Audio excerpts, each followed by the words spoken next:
alaikum. Good morning, good morning, good morning.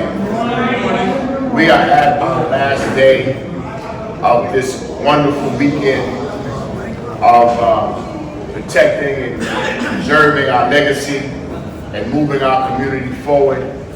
We want to open up with Al-Fatiha and then move on with our last two workshops. Let us open. Bismillahirrahmanirrahim. Alhamdulillahi Rabbil Alameen Ar-Rahmanir-Rahim Maliki Yawmiddin Iyaka na'budu wa iyaka nasta'in Ihdina as-siratal mustaqim Siratal ladzina an'amta 'alaihim ghairil maghdubi 'alaihim waladdallin. Amin. Alhamdulillah Rabbil Alameen. Praise be to Allah. Again, we thank you all for coming out this weekend, praying that you have benefited something and got something from this weekend. And we pray Allah, because we will be leaving, most of you will be leaving today and some tomorrow. We pray Allah that you get back to your destination safely, and may Allah continue to bless you and your family during this time until next year, inshallah. As we said yesterday about Dr. Imam Nuruddin, there's really no introduction. If you don't know him, you have not been in our community, right? You just have not been here, because he has done so much on behalf of this community, not only writing the Muslim Journal, we know that, but he has been one of the leading factors to us maintaining and improving our health. And we know health is wealth. So without further ado, I want to bring up the moderator for today, Dr. Nuruddin. Assalamu alaikum. Takbir! Takbir!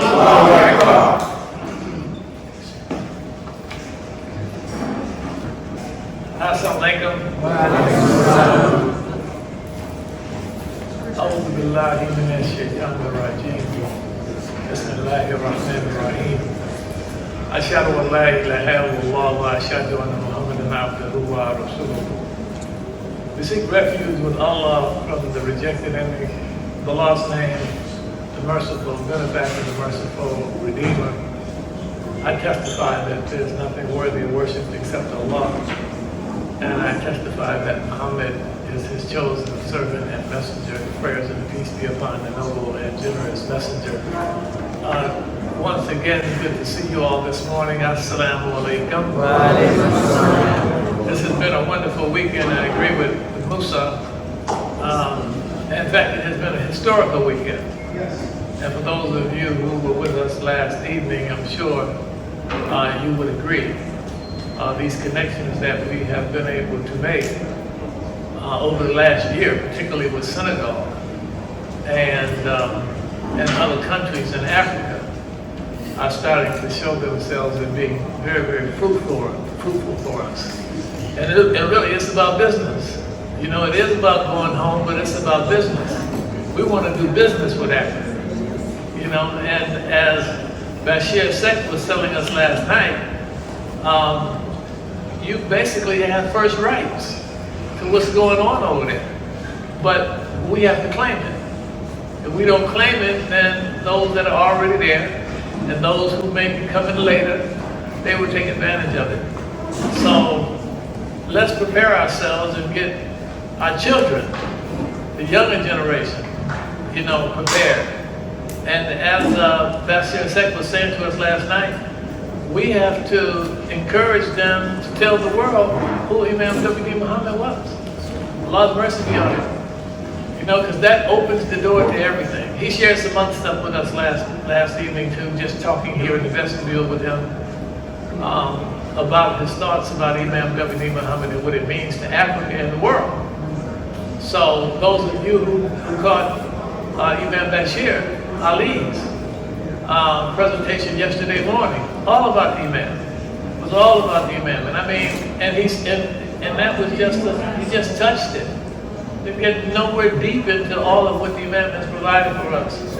And I mean, we got mountains of material that we've been blessed with, you know, that we'll have for a lifetime. So let's get started here this morning. This workshop here is a community public forum going to be addressing things that the community are experiencing today, things that affect us today as community members and people at large.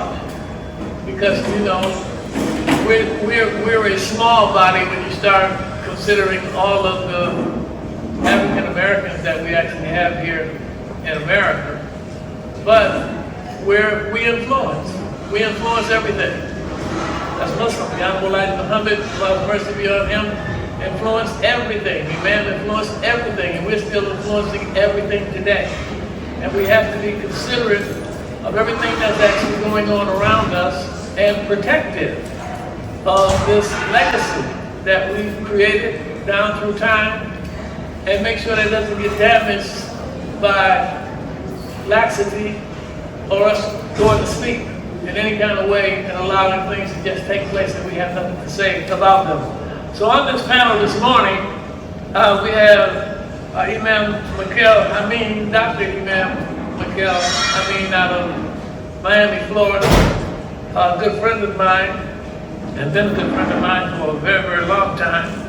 Also, Imam Abdulaziz out of New York. Most of you know Imam Abdulaziz. He's all over the country. I've been going all over this country for quite some time. Very brilliant mind here. Young man, and a leader today, and he'll certainly be a leader for us as we move on into the future. And then we also have Abdulaziz from out of Florida, who's on this panel with us today. Imam Dr. Nasser Ahmed is here with us this weekend, not feeling as well as he would like, and so he won't be joining us this morning unless he does come late. He could, because we know that he's feeling better. We found that out. So he could, in fact, come and be a part of this panel here this morning. And we want to talk about community issues here. And I just have a couple of them up throughout here, such as abortion, gun violence, African American history. I mean, and we can go on, but you all pretty much know what these issues are. We're going to give them an opportunity to address them in their own way. So let's start off here with Abdulaziz from Florida. That's pretty much what I know is Abdulaziz from Florida. You want to start off? Okay, Mikel. Let's start off with Dr. Mikel from out of Miami.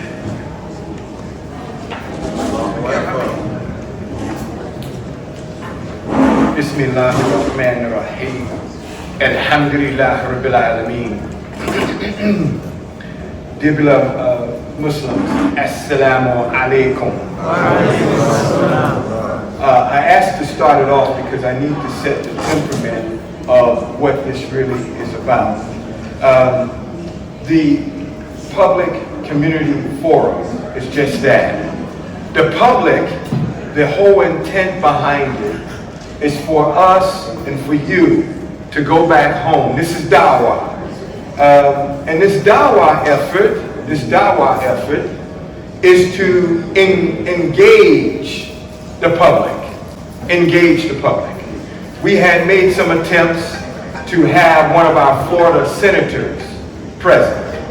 So as I talk about this, make note that this is dawah for us to go back home and engage the public, okay? Juneteenth, Imam Muhammad, he walked with the flag. I don't know if you all remember that image. He walked with the American flag, and he said he would walk with the American flag by himself. And that demonstration was in recognition to Juneteenth. Every year in Miami, we do a Juneteenth presentation. Last year, we had the honor of having many of our good friends, Imam Omar from Texas, And what we are doing with this effort, and I'm sharing with you to return home, this is engaging. This is the American Coalition for Good Government. And our good friend, Dr. Ali Bashir, as we were exploring this idea, he came up with a title on one of our Wednesday night conversations. And he said, what about the war on truth? The war on truth. So our title, and use this title when you go back home, the war on truth, okay? So this is how this format looks. What we normally would have is a radio host from your local area. Choose a radio host that everybody listens to. Why a radio host? For the very reason he has the attention. In Miami, we use 105, okay? And the brother, Rodney Baltimore, he's engaged in the community. So we use him as the moderator, okay? So what I'm saying to you is go back home and find that radio personality or that TV personality. We also use Channel 10. Channel 10, we have friends. The Channel 10 morning news personality, she made sure that our Juneteenth, not this past year, the year before, she made sure it reached the 10 o'clock in the morning, the noon segment, and she then also made sure that we were on the 6 o'clock news. Now, in the audience, we have the religious department of the Miami Herald recording, and we always invite 2 reporters, okay? We have one with us this morning, and I asked my dear friend with the South Florida Times, he took our pictures on yesterday, Imam C.B. Hanif. He also reports and put this in the paper. So we're engaging. One of the things that Imam Muhammad said, he said, do not forsake the African American community. It is your inheritance. And we're going to, Abdulaziz and we asked our dear friend Imam Saia to join us. Now, I have improvised here. And this improvising is this. Nothing is set in stone. I didn't have the opportunity to have any political folk here, okay? I don't live here, but I was working through friends. The senator, the state senator, she was gonna come and address this issue of AP, African American history, okay? It's an insult. It is being led by our governor. Please, pay attention. Pay attention in your in your communities. Become engaged. Reason why I'm saying this. You can vote for whoever you want. American Coalition for Good Government, we're addressing the issue of policy. Policy, I don't care if it's a Republican or a Democrat. I don't care if it's an independent. Pay attention to policy. Right down to the school board policy. Right down to the city hall policy. Right down to every aspect of government in your city. We're not insulated. Just because we take the Shahada, this stuff affects us. I can tell you some horror stories, and you can probably share some with me. But what I'm asking us to do is to engage. Don't go back home and just go back home. Understand what's happening in your school boards, in your city hall, in your state government. The governor here is running for president. If you don't know his history, you better look it up. You think that other boy, Trump, had some issues. Well, he's Trump Jr. And I'm putting that mildly. Look at his policies. Dear brothers and sisters, the point here is America for Good Government. Is to get us, Coalition for Good Government. It's to engage us. Okay? So we have chose some topics. On our Juneteenth, we do a 2-hour segment. Like I said, we have every bit of the media there to engage the media. Once we finish, we do a news conference with the media. Cameras, the whole 9 yards. Because we need to put our perspective out there. If you've ever had Imam Muhammad in your community, the Imam would do conferences with media. The Imam said, I'm tired of talking to you all. I want to talk to the public. So I'm telling you, this is what this public, that's why it's called Public Community Forum. It is to engage us with the public. Have a senator on the board. But we're there because we're going to bring balance. Have a state rep on your panel. Don't be afraid. We have to, what are we afraid of? We're a free man in this city. Sort of Tibet. I'm a free man in this city, and if I don't take care of the needs of the city, shame on us. Okay? So I wanted to set the tone for what this is about. This is not election. This is about go home and do some work. This is not election.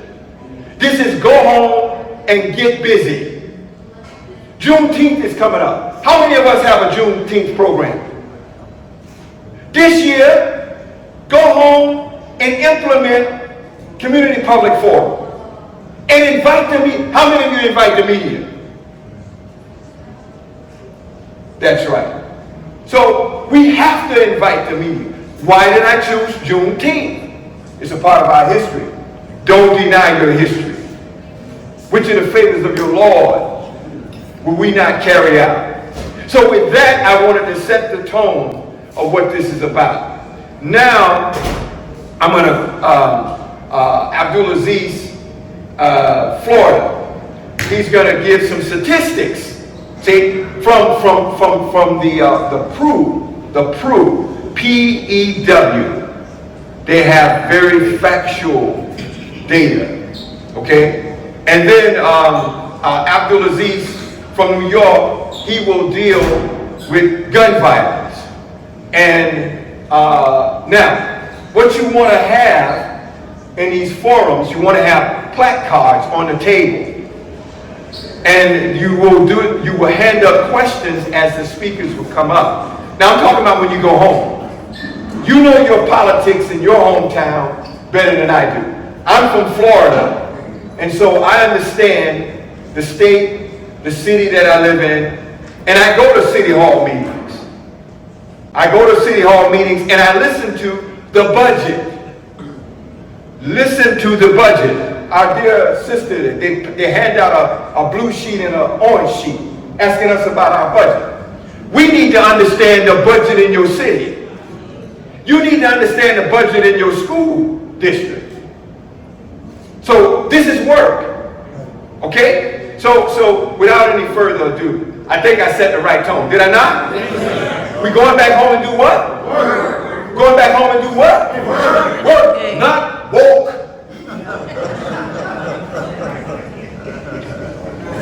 My dear brother, Imam Bashir, he put a nice piece together. And he dealt with that word woke.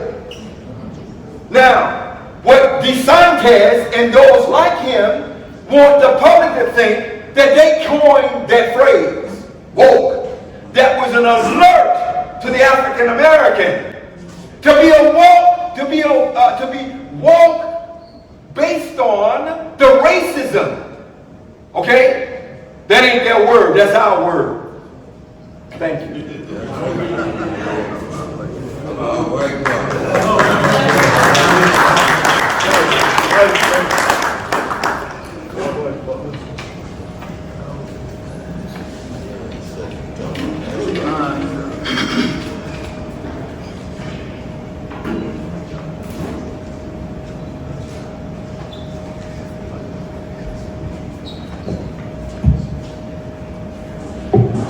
Assalamu alaikum.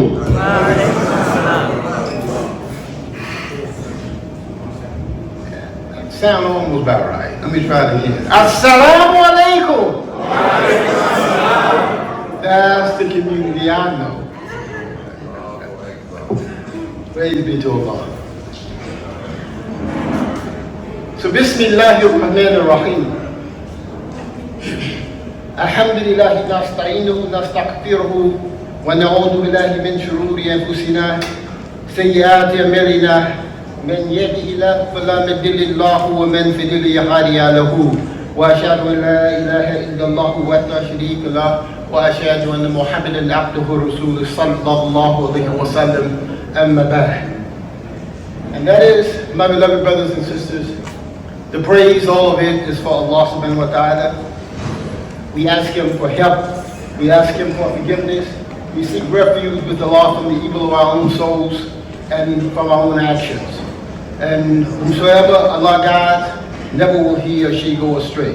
And whomsoever goes astray, then for him or her there is no guide. Besides Allah, there is no guide. I bear witness that there is no God but Allah, and I bear witness that Muhammad is His servant and His messenger. The prayers and the peace be on him, and everything of excellence follow. So, I want you all to know right now, I cast my vote for Imam Mikhail Hamid. That's what my vote is going for. So alhamdulillah, listen. I got this assignment to speak with you all with regards to this subject on abortion, right? So, how many of you, respectively or in your particular masajid, are part of a group, whether it's pro-choice, right, or pro-life? How many of you? Let me see your hand. Stop for the law. The reason why I say that, because you are the target. And the statistics are not lying. So Allah subhanahu wa ta'ala, He says to us, do not kill your children for fear of womb. Right? We do follow the Quran, right? Now you say, well, brother, it's not us, we don't believe in the abortion thing. Listen, you're part of the African American experience, right? Yes, sir. Okay. So, abortion is one of the rafts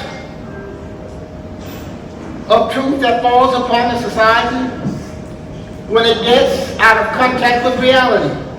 Acknowledging Allah, the Creator, is the only thing that keep people in touch with reality. Anything else eventually will lead you to leave reality. Do not be guilty of self-abortion. You may have never been coming. Almighty God never called man to something short of His divine purpose and destiny. Lastly, don't say that He is going to make a man.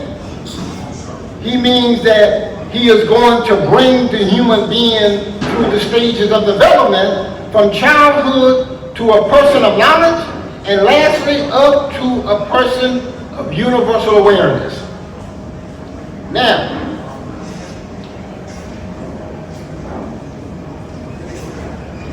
having said that, I'd like to see the hands of any anyone from the wonderful, beautiful state of Georgia? Praise be to Allah. Praise be to Allah. In 2020, almost 67% of all reported legal abortion in the state of Georgia were performed on black women. 67%. That says that every 1,000 abortions, 67% of that 1,000 were black women. We love ourselves, right? Yes, sir. Okay. This statistic depicts the distribution of reported legal abortion in Georgia in 2020 by race, ethnicity of women who obtained abortion. These statistics are available, very accessible.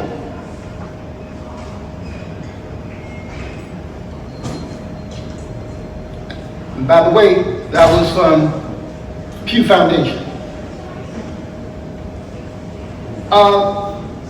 Abortion in the United States is still a contentious topic.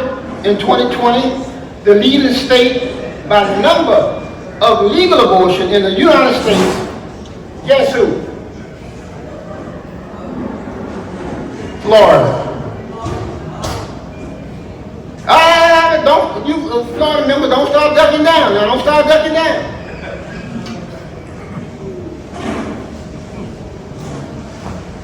So, there's some serious issues here. Florida reported alone over 75,000 abortions. Just Florida alone. New York reported over 63,000. We got some issues. So the statistics is that across the board, for every 1,000 abortions, 400 of that 1,000 is African Americans. We got some issues. Well, in 1916, there was an individual by the name of Martha Singer, and I think some of you are familiar with her, who was a racist and who had racist views and believed in eugenics, which is the theory that society can be improved through planned breeding for desirable traits like intelligence and industriousness. Martha Singer saw a means to achieve her racist intent by establishing eugenics as a birth control method. In 1939, it is said that Singer began what was known as the Negro Project, which with black leaders like W.D. Du Bois, Mary McLeod Bethune, and Reverend Clayton Powell. It is said that the mission of the Negro Project was to place black doctors and nurses in charge of birth control clinics, which was folded into gynecological practice known as Planned Parenthood. It was planned all right. They softened the name later to Reproductive Rights Movement, which later led to the era of the pill and a new era for women. Women's rights, they call it. Right now, this day in New York City, more black babies are aborted than those that are born. Astaghfirullah. So now you see that your work is just magnified, right?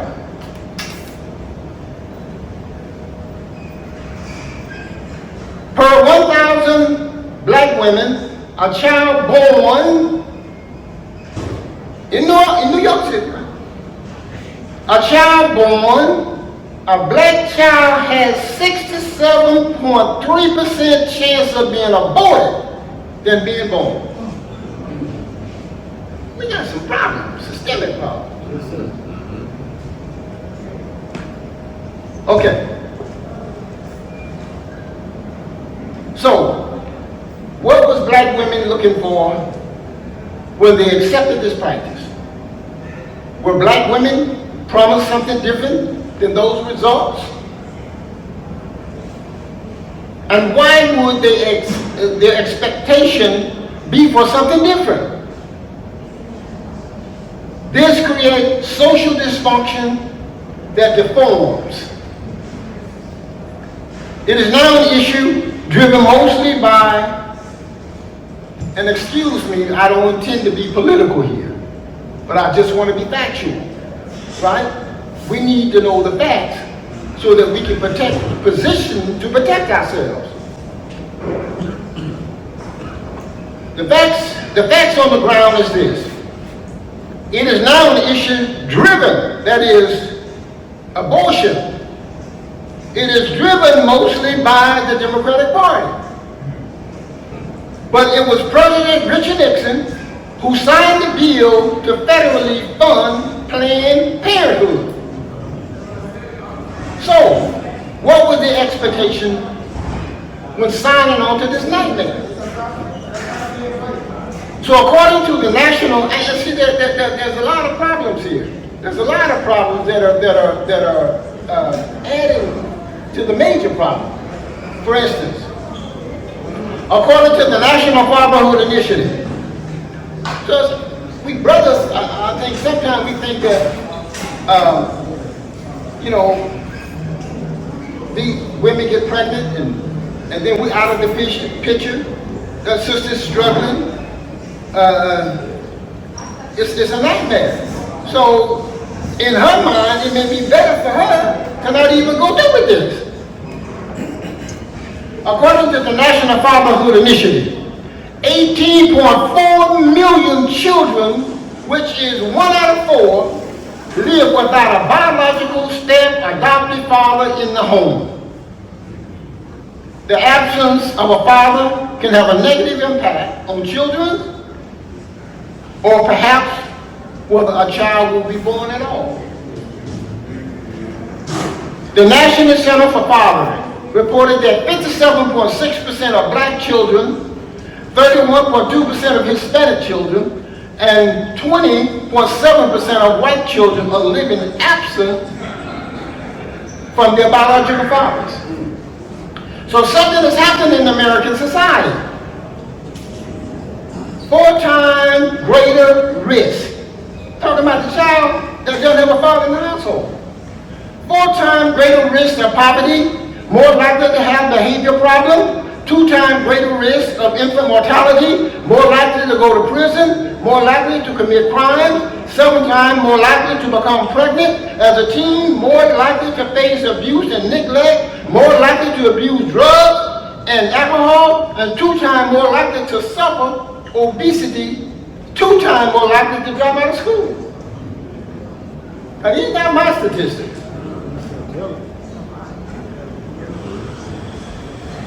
But guess what? We Muslims, we got the plan, we's Allah's favor, all of that, right? No, let's get on the ground. Let's get on the ground where it counts. So research shows that the ethnic background of fathers is significantly related to non-residency. Fathers from Asian background, Indian, Bangladesh, and Pakistani are the least likely to be non-resident, whereas black, Caribbean, mixed race, and black African fathers are the most likely to be absent from the household. There's some issues. Encourage religious training. I'm not going to prolong this because we got some other comments. But I'm very thrilled and very excited about what I saw posted on the wall and put on the table, these statistics that came from inside of our own community, right? We should continue this trend. Because it will give us a snapshot at any given time where we are and what we are experiencing as a group of people. Right? We have to continue to do this. So, in current religious trend, right, hold steady, Christians, I'm sharing all this information because it's all interconnected, right? Christians will lose their majority status in the United States within the next 50 years, according to new Pew Research Center study. Now, over the same period, the population of religious nuns, N-O-N-E-S, that's how they identify them. These are the disbelievers, right? That's how the statistic identify them. It said the nuns will likely swell. This is what it's saying now. The nuns will likely swell in size until it includes around half of all Americans, the report says. So in the next 50 years, half of Americans will be non-believers.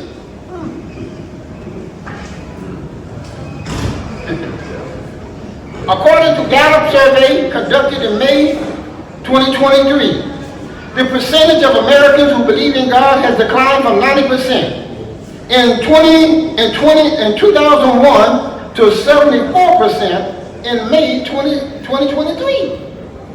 The same survey also found that the belief in God, angels, heaven, hell, and devil has reached its lowest point in 22 years. The survey also found that only 59% of the 18 to 34-year-old in the United States believe in God. The surveyor said the polling firm that recorded decline in the number of people who identify with the religion, attendance at church, masjid, etc., increased in numbers of people who list none as a spiritual affiliation. All things have kind of been pointing in this direction. So I say I'm not terribly surprised at people. If you look at the list of the 4 spiritual entities, angel, heaven, hell, and devil, those also have declined. I think it's just the general shift, particularly among young Americans, in their belief. Now they go on to specify, as I wrap up here, they go on to specify, they said the generational shift for millenniums and Generation Z is reflected in several changing indicators that constitute a decline or deterioration in the moral turpitude. A Harris poll survey released in May by the Islamic Circle of North America showed a drop in support for religion being important in upholding traditional family values. For example, 62% of 18 to 34-year-olds agree that statement compared with 71% of 35 to 44-year-olds. There's a decline. Millennials who do embrace religion are often disconnected from main elements of that belief system. A May survey by Arizona Christian University Cultural Research Center showed a 6-point decline in personal Bible reading and study and a 7-point drop in the belief that God is real. So, the last thing I want to say is this. About 74% of American adults say change in social norms have made marriage less appealing to younger generations, according to a survey conducted for a Muslim advocacy group. What's more, 2/3 of most surveyed said that a decreasing commitment to marriage will spur a rise in divorce. The findings are a part of the Family Values and Gender Roles Snapshot online survey conducted in May by the Harris Poll for the Islamic Circle of North America. 200,000 members, ICNA, an umbrella group of Muslim organizations aimed to promote Islamic values through safeguarding our morals, familial, and religious tradition, according to the statement by its president. So, IGNA survey found that 63% of respondents said changing attitudes about gender roles had led to a decline in traditional family value, with 67% of men and 59% of women agreeing with that statement. So I'm going to cut it here, but I think that you got the point, right? Yes, sir. We have work to do far beyond just our Islamic life, life at the masjid, and we got a lot of work to do out here. And I think all of you, I know all of you, Allah subhanahu wa ta'ala has raised you up. Allah subhanahu wa ta'ala has brought you to this place and this time and in this moment for this work. If not, the institutions of slavery and all that took you out a long time ago. You were brought through that because it took a special kind of people to do what needs to be done. Assalamu alaikum.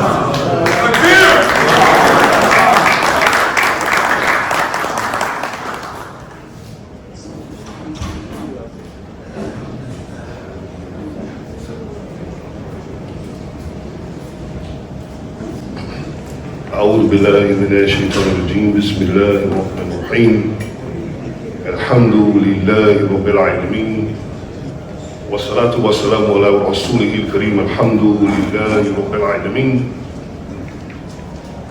والسلام على إمام الدين والسلام علينا وعلى عباده الصالحين أشهد أن لا إله إلا الله وحده لا شريك له وأشهد أن محمدا عبده ورسوله أعوذ بالله من الشيطان الرجيم يا أيها الذين آمنوا اتقوا الله وتنظر نفس ما قدمت لغد واتقوا الله إن الله خبير بما تعملون. Assalamu alaikum. So we seek refuge in Allah from shaitan the accursed, and we begin with the name of Allah, the merciful benefactor, the merciful redeemer. We praise him, we seek his aid, and we ask that the prayers and peace be upon his noble messenger Muhammad. And we ask that the mercy and the peace of Allah be upon Imam Dr. Warathuddin Muhammad, and that the peace be upon us and the righteous servants of Allah. I bear witness that there is none worthy of worship or praise except Allah, who is unique without any associate whatsoever, and I bear witness Muhammad is his messenger. Allah calls our attention in the Quran, and he says, O ye who have obtained true faith, be mindful of Allah and fear him with irrational fear. And let every person consider what they put out for tomorrow. And be mindful of Allah, fearing him rationally, for surely he is aware of everything that you do.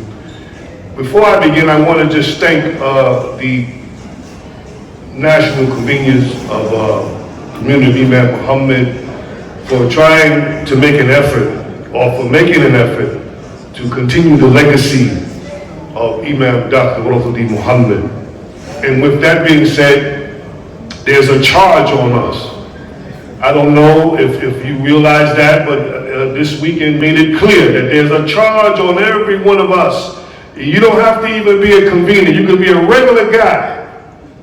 You can be a regular guy, and because you were blessed to be in the community of Imam Muhammad, you were there. Because you were there, you were on the scene when the Mujahid, because everybody want to hear the word Mujahid, right? So we say when the chief was on the scene. When the chief was on the scene, right? And when he came, it spread like wildfire, and you were there, many of you were there. Myself and Imam Musa, we were about 15, 16. We weren't in the nation. We came in under the new Shahadatain. I was a shotgun Shahada. And a shotgun Shahada is the guy heard something real nice and put his finger up. and didn't know what I was going to be expected of me. And I had to learn the hard way. But so, when we look at what's happening with us today, we find that there's a charge on us. When we look at the commentary of Imam Muhammad, the commentary dictates that we know the message, we heard the message, you heard the speech. But now there's another part of the commentary that's necessary for us, and that's to put it on the ground. You gotta play it the way you say it. You gotta walk it the way you talk it. And so the Imam gave us a beautiful commentary. Many of us have to go back and remember that we had to watch his feet too.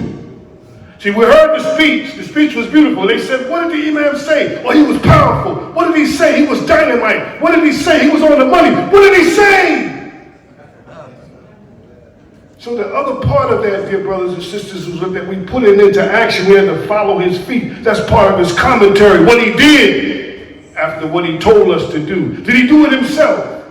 Was it about the times? Did he do it in the spirit of the people? Did he do it in the spirit of the time to help change and make the conditions of our people change? Did he change America? That was the commentary of Imam Muhammad. May Allah be pleased with him. And so there was a few of my New England brothers here, if y'all remember when Imam Muhammad was in South Boston. And you'll see the connection between this and gun violence. And there was a problem in South Boston, so Imam Muhammad decided to come and speak to the public. Y'all remember that? The New Englanders.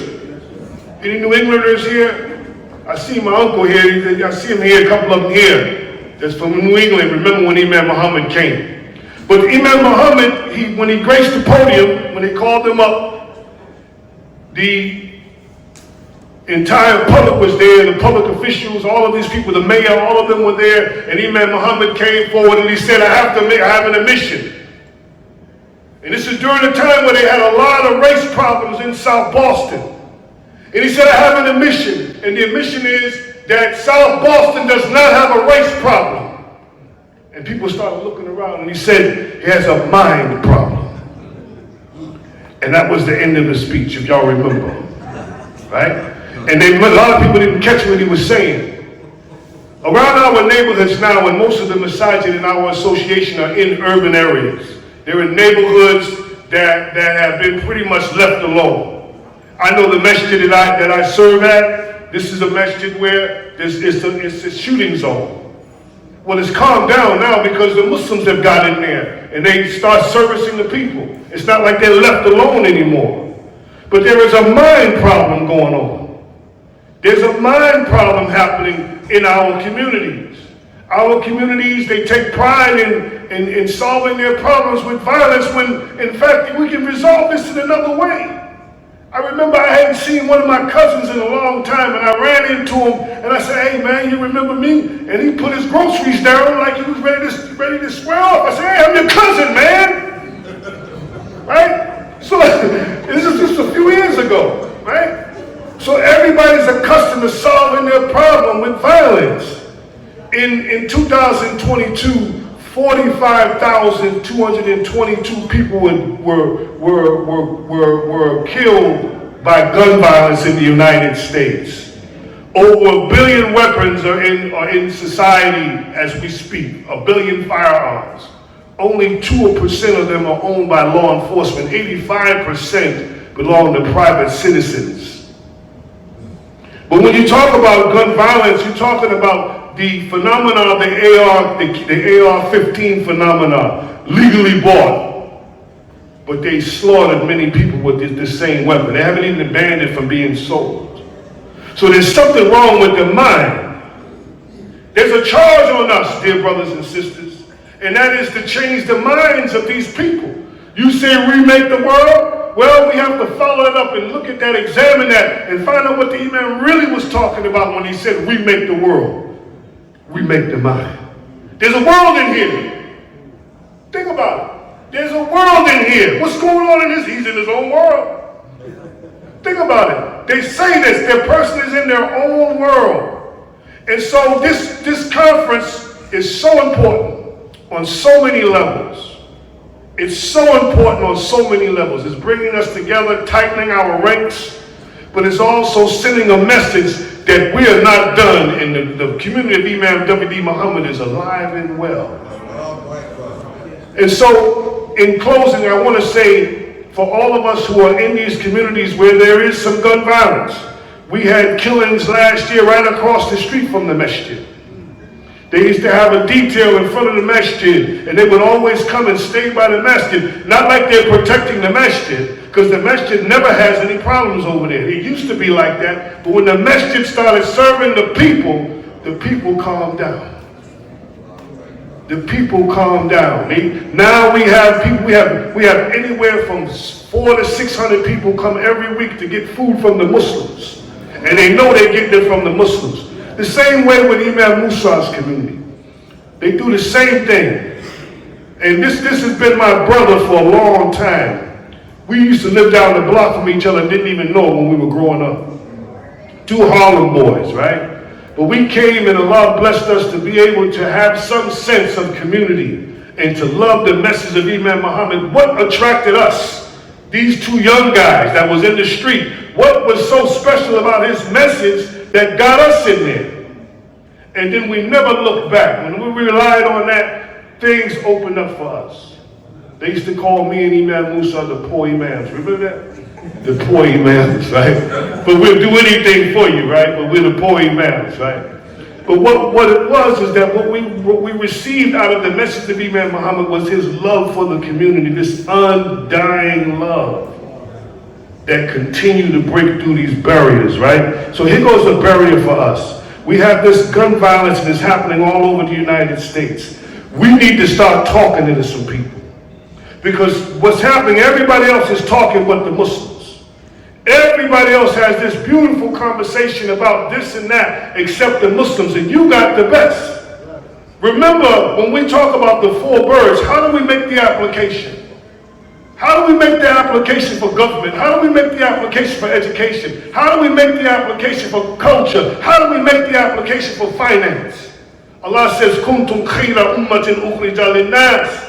تَأْمُرُونَ بِالْمَعْرُوفِ وَتَنْهَوْنَ عَنِ الْمُنكَرِ وَتُؤْمِنُونَ بِاللَّهِ. He says, you are the best of the people sent out for all mankind. You enjoy what is right. You forbid what is wrong. And this is where we get the application for the four birds. We enjoy what is right in education. We forbid what is wrong in it. We enjoy what is right in culture. We forbid what is wrong in it.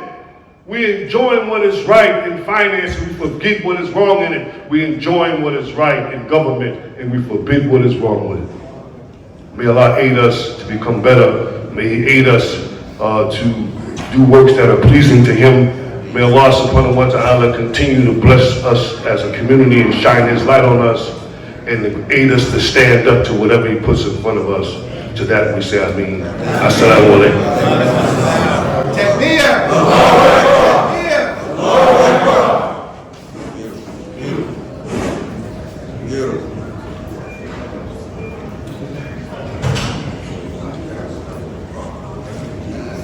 That was my nephew.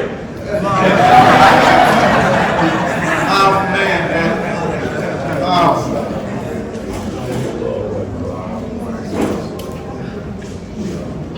أعوذ بالله من الشيطان الرجيم بسم الله الرحمن الرحيم السلام عليكم. My name is Michael Sahir from Indianapolis, Indiana, and I have to say from the beginning I was kind of like drafted to speak this morning, just yesterday, so please bear with me. I've been asked to speak on African American history, and so I have a few notes that I share with you, and inshallah, we all will benefit from them. And it's unfolding for me right now as it's unfolding for you. But we know things already just basic, that we are a new people in creation, we know that. A new mind and a new soul, but a new mind and a new soul not for us, but for humanity. So this is our African American history. We are a testimony for humanity. So it's our history. We are a blessed people who survived, and we are still surviving a peculiar form of slavery. The Encyclopedia Britannica says the slavery here was peculiar, meaning there's always been slavery throughout history, but this slavery here was odd. It was peculiar, because everywhere else, either they kept their name and lost their land, or kept their land and lost their name, but we lost everything. And so when they record the history of slavery, they say this slavery, of all the world's history of slavery, this is peculiar. We never seen it done so thorough. Also keep in mind that of the 10 to 12 million enslaved Africans that were stolen from the motherland, only 5% made it to the continental USA.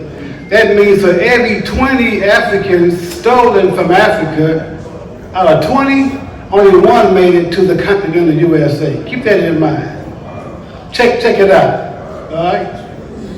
About 500,000 Africans made it to the continental USA. The other 10.5 million went to Brazil, the islands, Caribbean.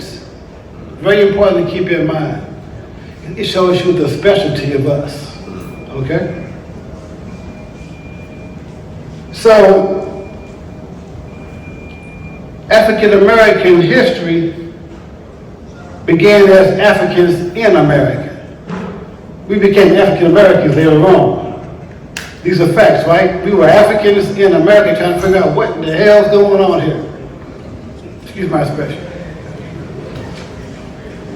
It wasn't until we fought and won citizens' rights that we become free. We fought for freedom. Abraham Lincoln didn't give us freedom. Our freedom fighters forced his hand. Harriet Tubman, right? Frederick Douglass, David Walker, Sid Kane.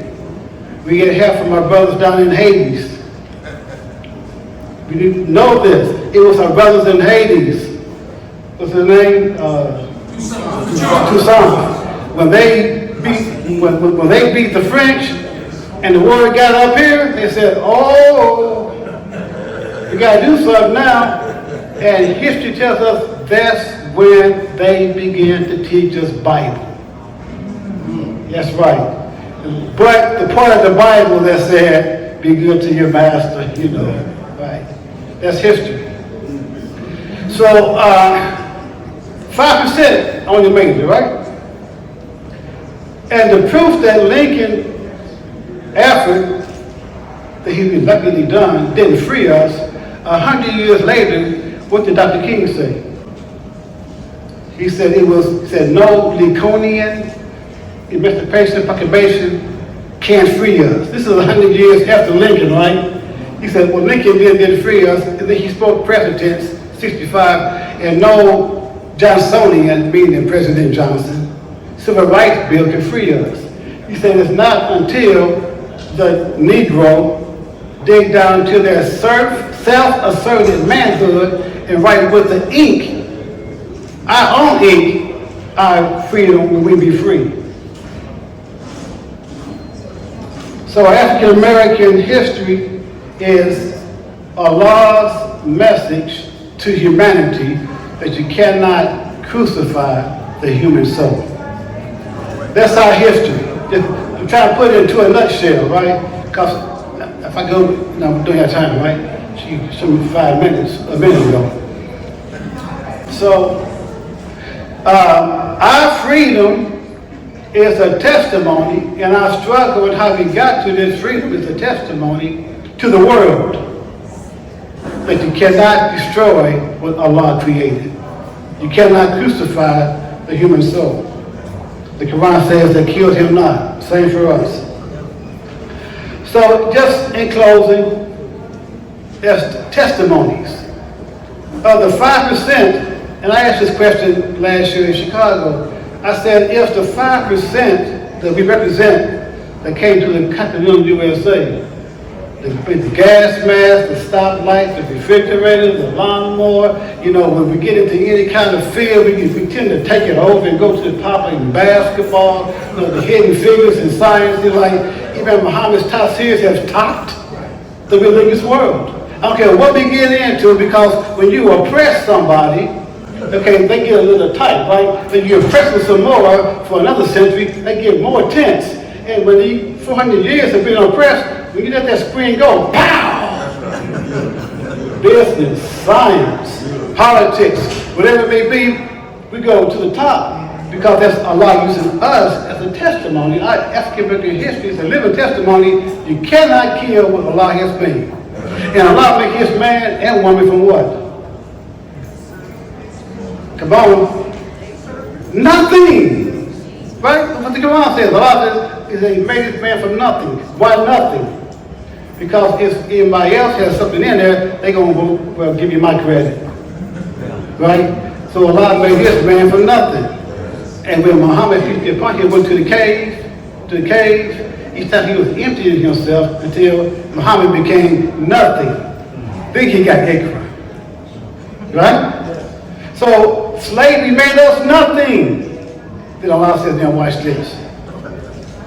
That's our history. We are testimony. Just put it into a few words. So alhamdulillah.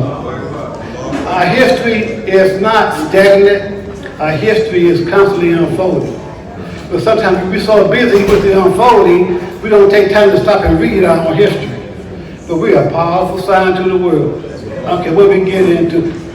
You know, when they first, before they allowed African Americans into the NBA, the free throw line, big circle, and the lane was about this wide. They got two brothers in there.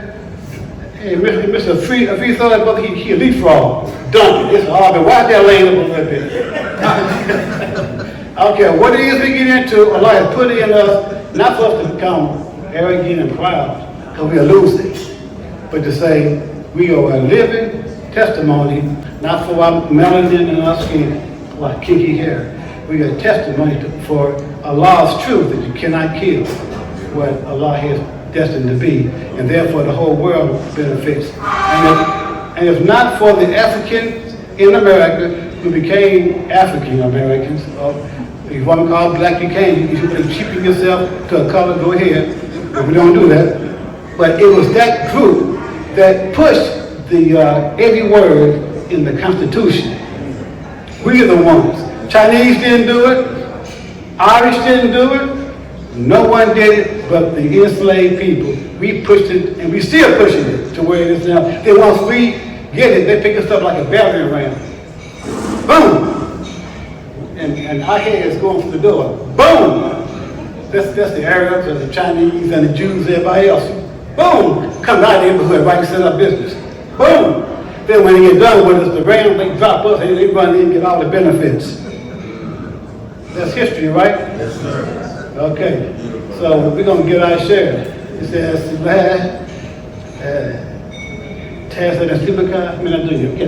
don't forget your share of the dunya. And that's our history.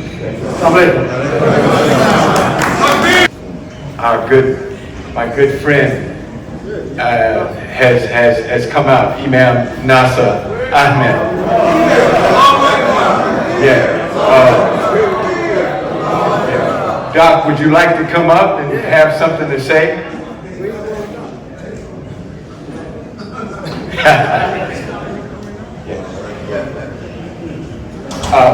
We set out to do this together, he and I, in Miami. The public forum, the public community forum is just what it says. It's to invite the public. How many of you from Tennessee? Or nearby, Arkansas? Okay, that's close enough. In Tennessee, you can carry a pistol. Open. Huh? And how many from Indiana? Oklahoma. Georgia, Oklahoma. Yeah. These policies are what our dear brother, Imam Abdulaziz was talking about. The mindset to push this kind of policy on the public. Now, our boots on the ground is important. Don't go back home and don't be engaged. Don't remember when you're voting, that's one aspect. Policies is the other aspect. Be mindful of the policies that are being pushed, and you are to fight against them so that the ballot, we're a free man in this city. There are policies. My focus is on policy. Remember that. Your focus is on policy. Pay attention to city policies, school board policies, state policies. The African American history is under assault, led by, that's why we ask our dear brother to show us our rich history, led by none other than DeSantis. When you check North Carolina, states where they're trying to flip the idea that we're all Americans, so why we got to talk about American history, African American history? They're trying to undo all of what our dear brother just painted about us and make you think you're insignificant. Okay? One of them said that we benefited from the slavery. Yeah, that was, and then he said, thank you. DeSantis said we benefited, but he then tried to flip it and say Kamala said that. It wasn't him. Okay? So pay attention. Please stay attentive. In these states, okay, you can pay attention to red and blue swing states, but pay attention more importantly to the policies that they're pushing in the public school system now. In the public school system, transvestite. My wife is in a school where what they're doing is bringing the grade averages up. There was a young boy who was dressed like a girl. He had permission to go in the girl's bathroom. She stopped him. Said no. Now this is a policy. This is a policy that was pushed by the state legislation to all the districts, even in this district that I'm in right now. Here in this school, the school district pushed this. So they now are putting gender bathrooms in the public schools. So when she stopped it, when she told him no, he had to go up to the principal's office, and the principal said, from now on, he's going to use the bathroom in here. And the girls, they were ready to accept it. They got a cute little name. Since I'm in an adult audience, I'll use the name that they use. They call him a bitch. This is what the girls call him to accept him in the bathroom with them. This is the language that they're using. Now, if we think we're insulated from these problems, I'm telling you, raise your hand if your children or your grandchildren go to public school. I need not say more. Very serious issue. So this whole public forum, this public community forum is to bring this awareness from the Muslim perspective to the public. We're not insulated, dear brothers and sisters. We have never been insulated. We were always at the forefront of justice for humanity. The Honorable Elijah Muhammad, Imam W.D. Muhammad, Du Bois, and all those ancestors that our dear brother described.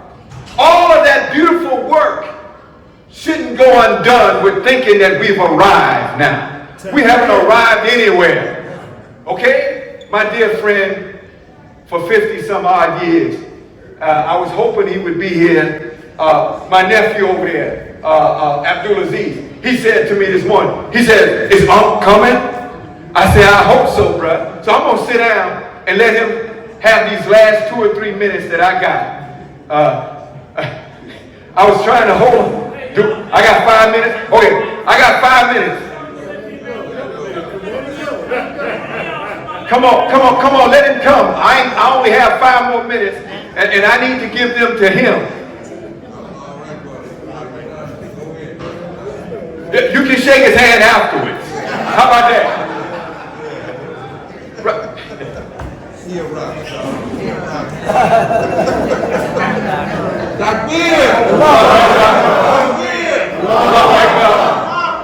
Allahu Akbar.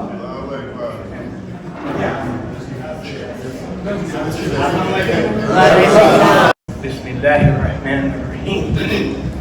The world is not going to get better without the contribution from this community. That's right. It cannot get better.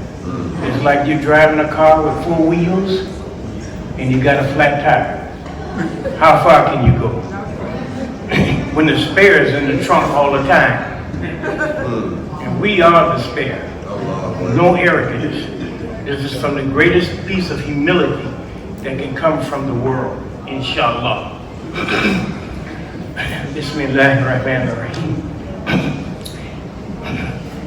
Our concern, the Muhammad, the Prophet sallallahu alaihi wasallam, he said, if you see a wrong and you have the power to speak and change it, and if you do not speak, if you do not change it, Muhammad the Prophet said, you will be blind and you will be punished and you will make dua and your prayer will not be answered. Muhammad said this. Whatever he said is true and it's going to happen. Look at the world. The world does not know what to do. He said 1400 years ago, since they didn't speak up for the poor and the innocent, they can't see the answer. And look who sees the answer. You know, many of us, our parents were Christian. And you know what you have in the Bible. It says, can any good come out of Nazareth? And how does it go? Finish it, ma'am. He knows it real well.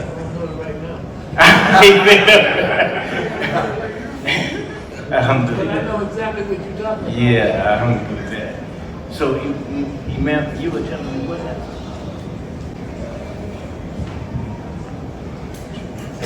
Oh, yeah. Is Dr. Ramadan here?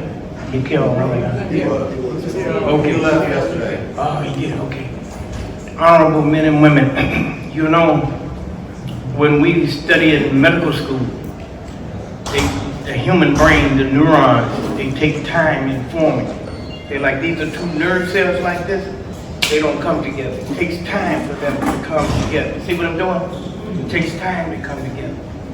So for that reason, Allah has given the child to the parents because the neurons of the parents have already connected. Okay? Do you understand what I'm saying so far? So the issue with regards to the homosexual situation, they are going after our children because they know the cells haven't come together. Do you follow now? So I'm trying to give you something scientific and also something from our religion. So we do not have the right to be silent. You as an adult, you have already decided your orientation. But the children, they don't have the physiological capacity to make that type of decision. The neurons haven't come together. That's right. Just making it simple so we all can understand why we have to take these positions. Now, you'll know there's a dictionary from Cambridge, I think it's Cambridge, one of the big dictionaries. If you go inside of that dictionary and look up the term for woman, they have changed it. They said a woman is one that is born that way at birth, but they can change later in life. This is in the dictionary, I don't lie, it's there. But you know, in the Quran, it says that if we had given man the freedom, it would be complete confusion in the earth. You read that in front to the effect, right? So the guy, he says, nowadays, I'm a woman trapped in a man's body. I just wanted Dr. Brown. Is there nurses in here? Yeah. Okay. I need that. Some of you have been in medical school, and one of the courses we had to take is called gross anatomy, where you take a dead body, you dissect that body all the way down to the bone, and then you use a microscope and you study all the cells, not just the gross part that you can see, the ear, the nose, but the small molecules, you see? And Allah put this in there. And what they found now, that they had to get sonar. And I can't think of the other names that we use in that. Sonar and ultrasound, there's others. But you know what they're trying to do? They're trying to see the soul. They're trying to see the person. I hope you understand. It's deeper than what they're telling you on the surface. They're trying to see the invisible, because they found out they can't see it with the physical eye. So now they're trying to see sonar and etc. so they can capture the person. Not the physical body, but the entity of the person. So they can present to the world that our position is right. I mean, the liars is what I'm talking about. So the man who says he's a woman trapped in a male body, where is his uterus? I'm not knocking anybody. I'm not fighting anybody. He does not have the uterus. He does not have monthly courses. I'm sorry, sister. He doesn't bleed once a month. Okay? The woman who says she's a man trapped in a woman's body, she has no testicles. Now I'm saying this to you because you have to be more serious about your family and your neighbors. In Miami, where I am from, the greatest surgeries that is being done to remove the male parts and the female parts is done by a woman surgeon. I'm telling you the honest to God truth. She bragged. We do 40 surgeries a month. She cuts off women's breasts, cuts off women's titties. I'll make it plain so you can understand. Cut off the male penis, okay? And says that I have changed this male to a female. I have changed this female to a male because they have come to me, and the child that she does it as young as 12 years old, I told you the neurons haven't come together. Now you see it now, right? So this is what she says. She needs to be sued. Her license needs to be taken away. I'm a surgeon. If I take out the wrong tooth, you'll sue me. But I did it by mistake. She's doing it by intent. I'm just using this one surgeon. It's a female. Of all people, should never do that. So why would a woman do something that's against her nature? If you cut the gross parts off, the penis and the titty, excuse my language, but I don't want nobody to be confused. You haven't changed the gender. They want to say the gender is this, that, or the other thing. It's what the person decides in the mind. You have to see this cup here. This cup, the water inside it will take the shape of the cup. It's circular, so the water becomes circular. Do you understand? Yes. If you put this in a rectangular ice tray, the water's going to be what? Rectangular. When you put the human soul in the body shakes that soul. They want to talk like this. They don't want this knowledge. Truth comes and knocks out falsehood brains. That's what's happening now. They won't put me on no program. They're not going to put him on. They're not going to put him on. They don't want this logic because they found out that Allah has guided Imam Muhammad's community simply because we gave up shirk, saying that black man was God. Because we took that stand, Allah gave us what the people betrayed Prophet Muhammad for. They came here for money. They didn't come here to do dawah. I'm trying to help. This is why they can't take a stand. So anyway, what you have this situation now where they're finding that our position is right and they want to muffle us. And what do you mean by that? If you remove the gross parts, the penis and the breast, you haven't changed the man. That's right. That's right. He's still a man. Why? Because you have to go down from that organ to the tissue level. In the tissue level, he's a man. You're going down deeper now. When you go past the tissue level, you have to go to the molecules. He's still a man. When you go deeper from the molecule, you go to the elements. He's still a man. Allahu Akbar. Muhammad the Prophet, he said, listen, he said, if they tell you that the mountain has been moved, then you verify it. It's okay for you to say the mountain has been moved. Muhammad, he said, but if they tell you that a man has been changed, do not support it. 1,400 years ago. Now we got the scientific proof that that man was right. Look, I'm a surgeon. Sometimes I have homosexuals come in to see me. Patient, the real man and a wannabe woman. They come in together. Now the real man, he's sitting in a chair and he's talking to me. The wannabe woman sitting there jealous of me talking to him. I swear to God, I'm not lying. This is true, I'm not lying. And here's the patient sitting in the chair and need me to help him. And the wannabe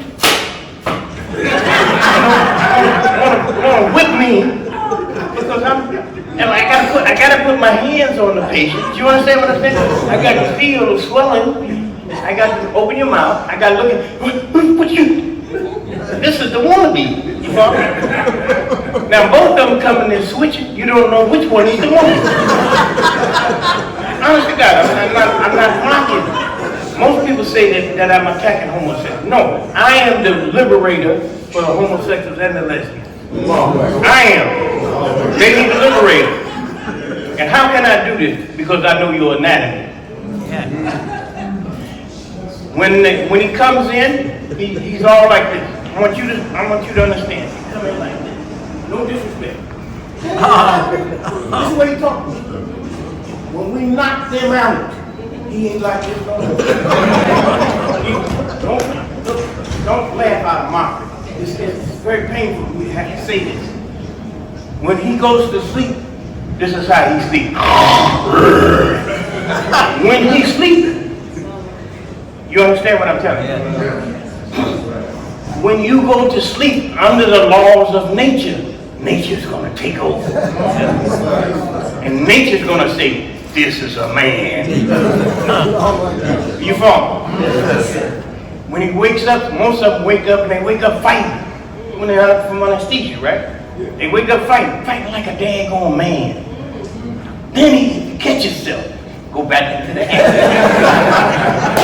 True story. You can record this, put it on where you want to put it. Any doctor in the world, if he's not a liar, he's going to tell you. Anybody that does general anesthesia, they will tell you this.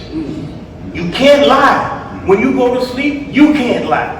Anybody in here. You cannot, when you sleep, you don't believe me? Put a camera on yourself, see what you do when you sleep. You're 100% obedient. You only lie when you wake up.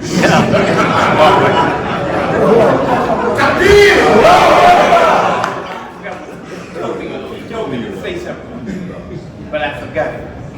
But, okay, he said I said it. So honorable people, all of us could have been born in the time of Muhammad the Prophet. Everybody in this room. And I truly believe this. Allah have to show me, but I'm about to tell you that I'm wrong. I believe that you would have defended Muhammad the Prophet in his lifetime. That's right. I'm saying this about all of you. That's right. I believe you would have done it, given up your life for him. And in the battle, I forgot the name of it. Yeah, where they were winning, and then he told them to stay on the hill. Yeah, good. You have to excuse me. Anyway, was that the same one we got a tooth knocked out? And the men ran away. Who surrounded the prophet? Who surrounded the prophet? Allahu Akbar. I'm telling the sisters, the only change in homosexuality and lesbianism will only happen when the women stand up. That's It right. ain't gonna happen when a man stands up. I don't care how much I talk. When a woman talks like I talk, That's right. it will change. Why? Because you are the closest to any life that comes in the world. Alhamdulillah. Imam Muhammad said the same thing. And the Prophet gave us the wisdom. Who should I love first between my father and my mother? Mother. Who should I love first between my father and my mother? Mother. Who should I love between father and my mother? Right? So he's letting the sisters know where your power really is. Your power is in a man's physical anatomy. It's in a man's rational self. It's in a man's soul. Allahu Akbar. And the only reason why the umbilical cord was cut is so that the man could live as a physical entity. But the social cord and the spiritual cord would never be cut. Allahu Akbar. Yeah. I'm just very powerful. So I'm gonna have to leave, inshallah. But you know, in your religion is the only religion that has been true to its prophet. Everything else has been changed. Every other scripture has been changed. Every other way to pray has been changed. Your religion cannot be changed. Allahu Akbar. Just like you can't change a man to a woman. Just like you can't change a woman to a man. This is why the Quran is here. To give you the stability and continuity. Allahu Akbar. Our leadership. Imam Muhammad is here. He was, yeah. We applaud him to do this. This is very scary, what we're doing. They're taking our jobs away. We're putting on a blacklist. Little children in college, they stand up and speak the truth. You've got SSS in the United States now. Used to be what they did with the Third Reich under Hitler. So over here now, you speak out, put you on the blacklist. You're going to lose your job. You're going to lose any opportunity to rise up. You got to stand up as a man and a woman. Allah will take care. And I'm going to say this to you. I'm going to sit down. Prophet said, sallallahu alayhi wa sallam, he said, why don't you speak the truth when you see a person being mistreated? Why don't you?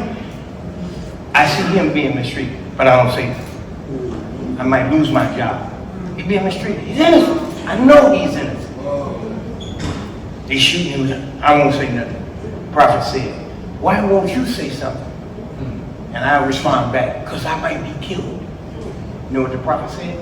He said, your death date has already been written.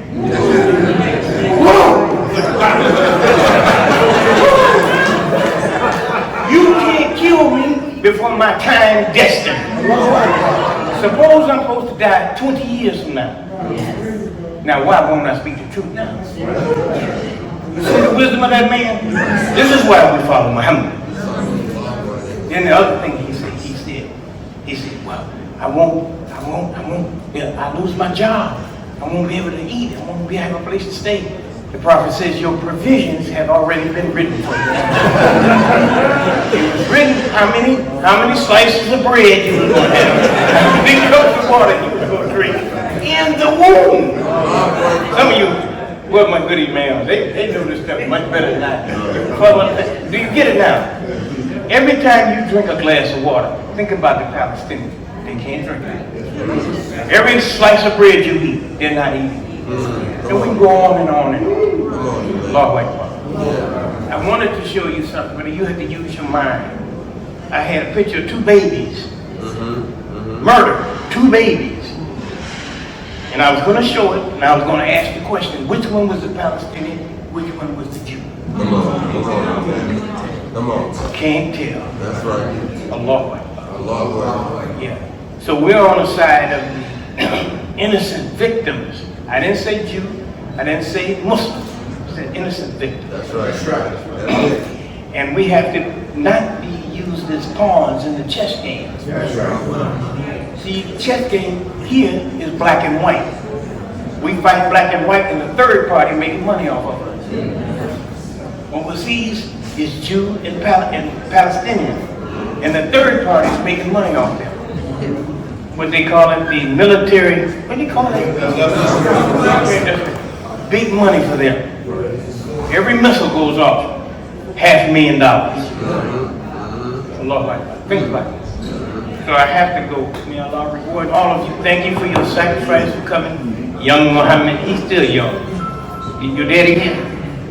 You hear I said daddy. It's like you said before. Yeah, he and his father. And you give Muhammad all of my greetings. Alhamdulillah. So thank you much, dear people. This is the first time I can get up. Your goodness drew me out that bed.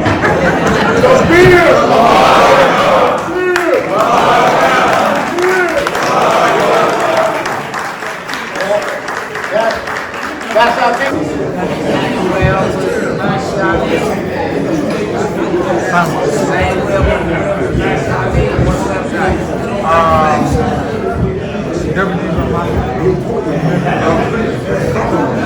I find